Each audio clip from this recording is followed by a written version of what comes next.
bienvenidos, buenas tardes. Gracias por acercarse a esta presentación. Agradecemos a la Intersindical Radar de Cultura por brindarnos el espacio. El libro Un fantasma recorre el subte de Virginia Bouvet fue publicado por primera vez en 2008 por la editorial Desde el Subte.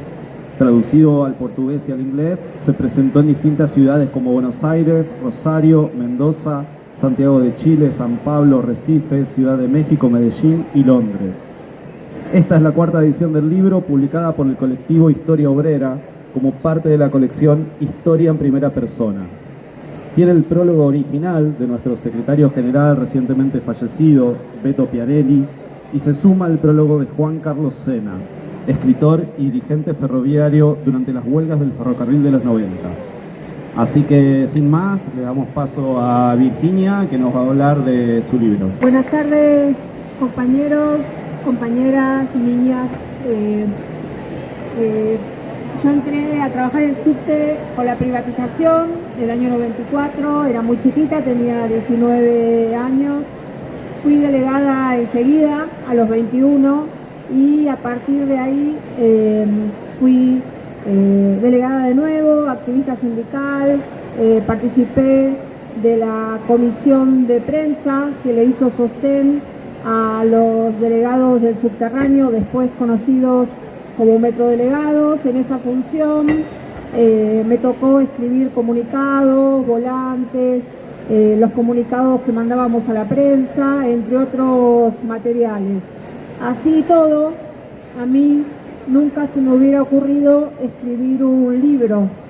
A mí me convenció un compañero de afuera, un editor, de que nosotros teníamos una historia para contar, que valía la pena contar y que yo podía hacerlo. Estábamos en el año 2005 y empecé. Tardé 3 años en escribir el libro y me propuse contar desde el año 94, que se privatizó el subterráneo, hasta el año 2005, todo ese primer proceso de lo que después, más adelante, se conoció como metrodelegados, que después, bueno, fundamos nuestro sindicato actual.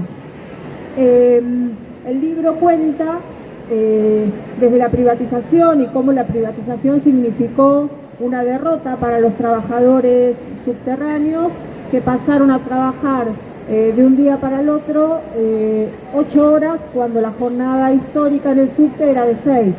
El libro cuenta cómo nosotros le encontramos la vuelta y fuimos con los años organizándonos, uniéndonos y recuperando cada una de las conquistas que nos había arrebatado la privatización.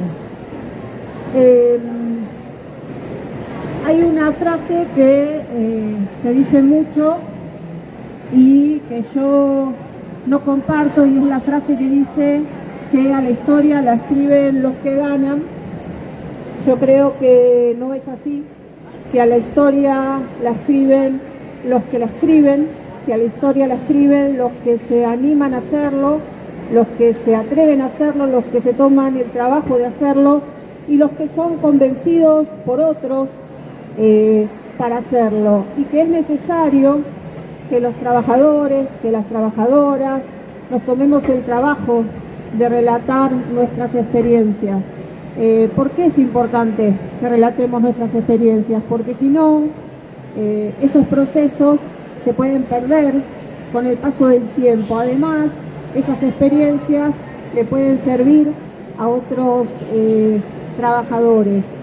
Yo, cuando vengo a este tipo de presentaciones, a estos eventos, lo hago siempre con 2 objetivos. El primero es un objetivo colectivo, porque me siento un poco responsable de llevar la voz de la experiencia, de lo que pudimos conseguir con nuestros compañeros, con la esperanza de que le pueda servir a alguien para tomar como ejemplo 3 o 4 aciertos que podemos haber tenido en estos años, y de cómo en momentos duros, parecidos a los que estamos viviendo hoy, nosotros pudimos organizarnos, pudimos dar pelea y además también pudimos ganar y recuperar conquistas. Y el segundo objetivo, podríamos decir, es más personal,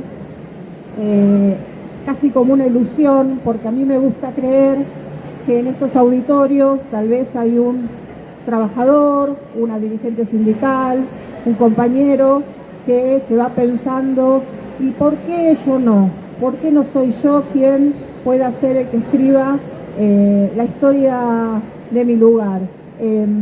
Para terminar, quería leerles, si me permiten, unos párrafos del libro. Bueno, si hablar en público es difícil, leer no les cuento lo que es. Yo sola me metí en este problema. Ahora vamos a ver cómo hacemos. Y dice así: después de ese 24 de agosto de 2003, cuando Ibarra salió segundo en las elecciones, sacamos una reunión con él para avisarle que si no apuraba el trámite de insalubridad, iba a haber huelga en el subte antes del domingo en que se votaba la segunda vuelta. Leo Gervasi cuenta que en esa reunión a Ibarra le dijimos de todo. El único que lo trató de usted fui yo, pero le dije barbaridades. Y los otros, Fonte le golpeó la mesa. El ciego le decía, yo no te voy a parar el subte, ellos te lo van a parar, yo soy un viejo. Los tratamos mal, Fonte diciéndole, vas a perder las elecciones. La amenaza, como un boomerang, volvía a Aníbal Ibarra justo ahora que tenía miedo de perder. Pusimos fecha a la huelga y en esos días salió la resolución. Pero antes fuimos a la Casa Rosada y me acuerdo que cuando llego a la puerta me pidieron el documento y le dije al de la puerta, si no me dejas entrar te mato, más por una cuestión de cholulismo que otra cosa, cuenta Gervasi. Algunos de los delegados que no entraron se ofendieron, pero se la tuvieron que comer porque en realidad entramos los que entrábamos siempre a todos lados, porque era un poco contradictorio. Funciona de esta manera: acá te hacen dar la cara en un montón de cosas que a ellos no les interesan, pero después, cuando aparecen personajes importantes, cambia. ¿Qué le van a contar a sus hijos? Estuve con el presidente, ¿te imaginás? Se morían. Nos recibió Alberto Fernández, el jefe de gabinete, y fue muy diferente que con Ibarra. El tipo se planta de otra manera, una cuestión áspera, y dice, esperen un segundo que me están llamando.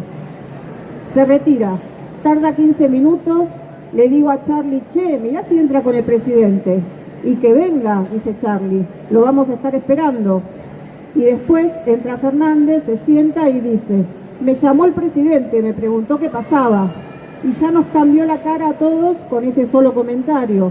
Y a los 2 minutos vemos una sombra inmensa en la puerta y entró Kirchner y pegaron todos un salto. Me acuerdo de eso perfectamente. Estaban Chape, Fonte, Charlie, Beto y yo. Pero fue automático, sin mirarnos, los 5 de pie. Fue así, nos pusimos los 5 de pie, señor presidente. Fue muy chistoso porque yo lo veía a Charlie que pegó un salto, el revolucionario. Beto, el trotskista, la investidura le pegó a todos en la cara y nos dio un beso, me acarició la cara. 40 minutos estuvo, habló él solo, nadie se atrevía a decir nada. Me acuerdo la frase, les tiendo un puente de plata, muchachos, sépanlo aprovechar. Y a todos les brillaron los ojitos. Muchas gracias a todos.